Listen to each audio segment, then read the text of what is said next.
قبر میں دفن ہونے کے دوسرے ہی روز مجھے ہوش آ گیا اور سخت جدوجہد کے بعد میں قبر سے نکل کر اپنے گھر آیا ہوں۔ لانڈری کی دکان والے ملک صاحب بولے، شاہ جی یہ تو یا کوئی پاگل ہے اور پھر بڑا مکار چور ہے، اسے تھانے لے چلنا چاہیے۔ قصاب نے ملک صاحب کی ہاں میں ہاں ملاتے ہوئے کہا، ہاں شاہ جی اسے پکڑ کر تھانے لے چلتے ہیں، وہاں یہ اپنے آپ سب کچھ بک دے گا۔ دو آدمیوں نے فوراً جمشید کے دونوں بازو دبوچ لیے۔ جمشید نے رانی کی طرف دیکھ کر کہا، رانی تم میری پرانی ملازمہ ہو، کیا تم نے بھی مجھے نہیں پہچانا؟ تم لوگوں کو کیا ہو گیا ہے؟ میں عامل جمشید ہوں، میں مرا نہیں۔ لیکن جب وہاں ہر کوئی اسے پہچاننے سے انکار کر رہا تھا تو اس کی کون سنتا؟ سب لوگ اسے پکڑ کر علاقے کے پولیس اسٹیشن لے گئے اور کہا کہ یہ کوئی چور اچکا دہشت گرد ہے جو محلے کے عامل جمشید کے گھر گھس آیا، جسے فوت ہوئے 1 ہفتہ گزر گیا۔ تھانے میں جمشید کو زمین پر بٹھا دیا گیا اور پوچھ گچھ شروع کر دی گئی۔ اتفاق سے وہاں ایک کانسٹیبل آ گیا جس کو جمشید جانتا تھا اور جو جمشید کو جانتا تھا اور کئی بار اس کے مکان پر جادو ٹونا کروانے آیا تھا۔ اسے دیکھتے ہی جمشید بے اختیار بول اٹھا، عمر دین انہیں بتاؤ کہ میرا نام عامل جمشید ہے اور تم مجھے جانتے ہو۔ کانسٹیبل عمر دین نے حیران سا ہو کر پہلے غور سے جمشید کو دیکھا، پھر دوسرے کانسٹیبل کی طرف دیکھ کر بولا، ارے یہ کس پاگل کو یہاں پکڑ کر لے آئے ہو؟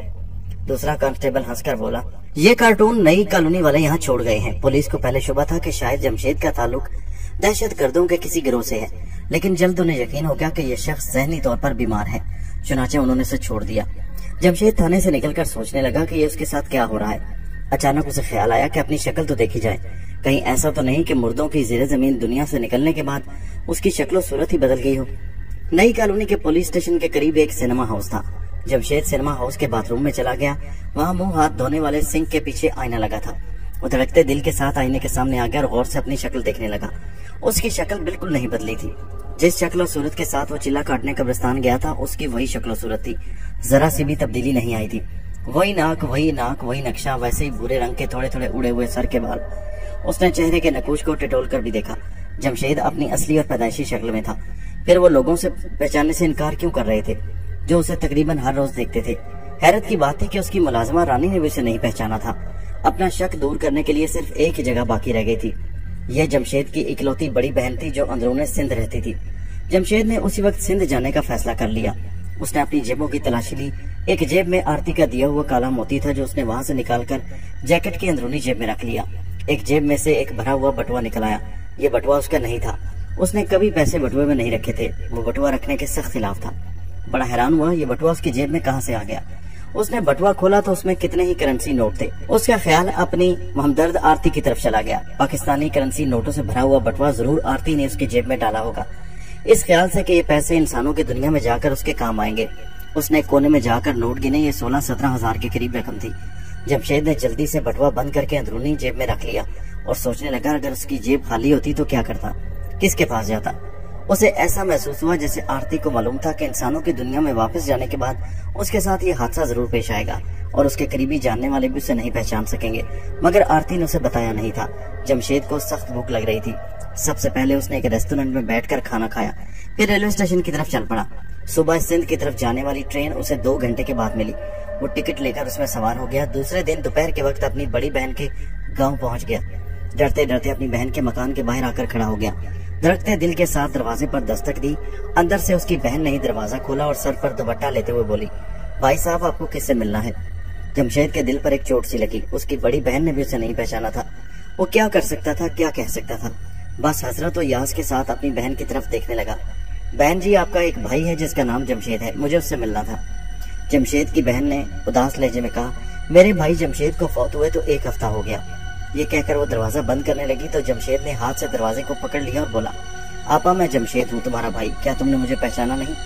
یہ سن کر جمشید کی بہن گھبرا گئی، اس نے اندر سے اپنے خاوند کو آواز دی، ذرا باہر آنا، کوئی پاگل آیا ہے۔ جمشید کا وہاں رکنا بیکار تھا، وہ تیزی سے پلٹ کر واپس چل دیا۔ وہ ایک کھیت میں سے گزر رہا تھا کہ اس کی بڑی بہن کا خاوند اس کے سامنے آ کر غصے میں بولا، کون ہو تم بھائی اور میرے گھر کیا کرنے آئے تھے؟ جب اس کے بہنوئی نے بھی جمشید کو نہ پہچانا تو جمشید سمجھ گیا کہ کھیل ختم ہو گیا، اب کسی وضاحت کی ضرورت باقی نہیں رہی۔ ہاتھ باندھ کر کھڑا ہو گیا اور اپنی بہن کے خاوند سے بولا، سائیں میری خطا معاف کر دو، میں عامل جمشید کی تلاش میں آیا تھا۔ اس کے بہنوئی نے کہا، مگر تم تو میری بیوی کو کہہ رہے تھے کہ تم خود جمشید ہو، کیا تم کوئی پاگل ہو، کہاں سے آئے ہو؟ جمشید نے بڑے انکسار سے کہا، سائیں معاف کر دو، غلطی ہو گئی، اب اس گاؤں میں کبھی نہیں آؤں گا۔ اس کے بہنوئی نے جمشید کو برا بلا کہتے ہوئے خبردار کیا کہ اگر وہ دوبارہ اس گاؤں میں نظر آیا تو اس کی خیر نہیں ہوگی۔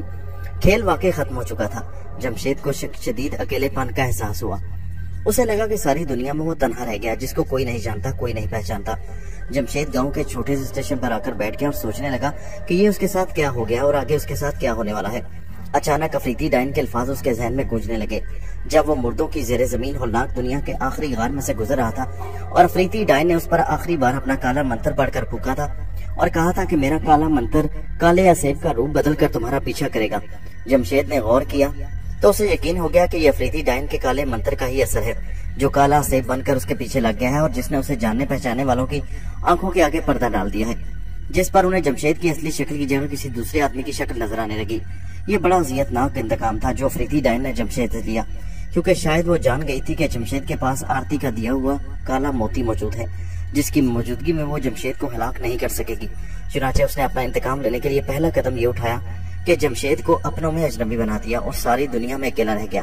خود اس کی بہن نے اسے پہچاننے سے انکار کر دیا۔ اب جمشید کو آرتی کے کالے موتی کی حقیقی اہمیت کا احساس ہوا۔ یہ کالا موتی اس کے لیے بے حد ضروری ہو گیا تھا۔ اس نے جیب میں ہاتھ ڈال کر موتی کو ٹٹول کر دیکھا اور اسے سنبھال کر اندرونی جیب میں رہنے دیا۔ وہ سوچنے لگا کہ اب اسے کیا کرنا چاہیے۔ اس کی سمجھ میں نہیں آ رہا تھا۔ اس کا گھر بار، اس کا ماضی، اس کا کاروبار، یہاں تک کہ اس کی بہن بھی اسے چھین لی گئی۔ اس کے پاس تھوڑی بہت رقم تھی اور اس کے پاس ایک ایسا فن تھا کہ وہ جس کی مدد سے جہاں چاہے بیٹھ کر اپنی نئی زندگی شروع کر سکتا تھا۔ اسے یہ فیصلہ کرنا تھا کہ اپنا جادو ٹونے کا کام کس شہر میں جا کر شروع کرے۔ یہ ایسا کاروبار تھا وہ کسی بھی شہر، کسی بھی گاؤں میں جا کر شروع کر سکتا تھا، کیونکہ ضعیف الاعتقاد اور سیدھی راہ سے بھٹکے ہوئے لوگ ہر جگہ موجود ہوتے ہیں۔ لیکن مردوں کی زیر زمین دنیا میں گناہگار روحوں کو اپنے برے اعمال اور گناہوں کی سزا بھگتتے دیکھ چکا تھا۔ ان عبرت انگیز مناظر کو یاد کر کے جمشید کی روح کانپ گئی۔ اس نے اسی لمحے فیصلہ کر لیا کہ وہ صرف ایسے لوگوں کے لیے جادو ٹونا کرے گا جو ایسے بیمار ہوں کہ جنہیں ڈاکٹروں نے بھی جواب دے دیا ہو، جنہیں کسی اپنے گمشدہ عزیز یا بچے یا بہن بھائی کی تلاش ہو۔ وہ جادو ٹونے کے ذریعے کوئی ناجائز کام نہیں کرے گا۔ کافی سوچ بچار کے بعد وہ اس نتیجے پر پہنچا کہ سب شہر اسی کاروبار کے لیے ایک جیسے ہیں، پھر کیوں نہ وہ اسی شہر یعنی لاہور میں ہی جا کر اپنے کاروبار کو شروع کرے۔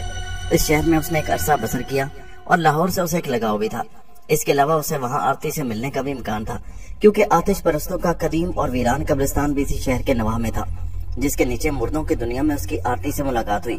اسے یقین تھا کہ اب صرف آرتی ہی اس پر سے افریدی ڈائن کے کالے آسیب کا برا اثر دور کر سکتی ہے، جس کے بعد اس کے جاننے والوں میں اس کی شناخت واپس آئے گی اور وہ واپس اپنے نئے کالونی والے مکان میں جا کر اپنی پرانی گدی سنبھال سکتا ہے۔ وہ گاڑی میں سوار ہو کر لاہور آ گیا۔ ریلوے اسٹیشن کے قریب اس نے ایک درمیانے سے ہوٹل میں ایک کمرہ کرائے پر لیا اور وہیں رات بسر کی۔ دوسرے دن وہ آتش پرستوں کے اپنے منحرف قبیلے کے قدیمی ویران قبرستان کے جنوب میں کچھ فاصلے پر پرانی آبادی میں ایک پراپرٹی ڈیلر سے ملا اور اس کے ذریعے شہر کی اس پرانی آبادی کے آخری کنارے پر ایک مکان کرائے پر لیا اور اگلے روز سے اپنا تعویذ دھاگے کا کام شروع کر دیا۔ 2-4 دنوں کے بعد ہی ضعیف الاعتقاد لوگ اس کے پاس اپنی اپنی حاجتیں لے کر آنا شروع ہو گئے۔ اس نے اپنا نام بالکل نہ بدلا اور مکان کے باہر عامل جمشید کا چھوٹا سا بورڈ لگا دیا۔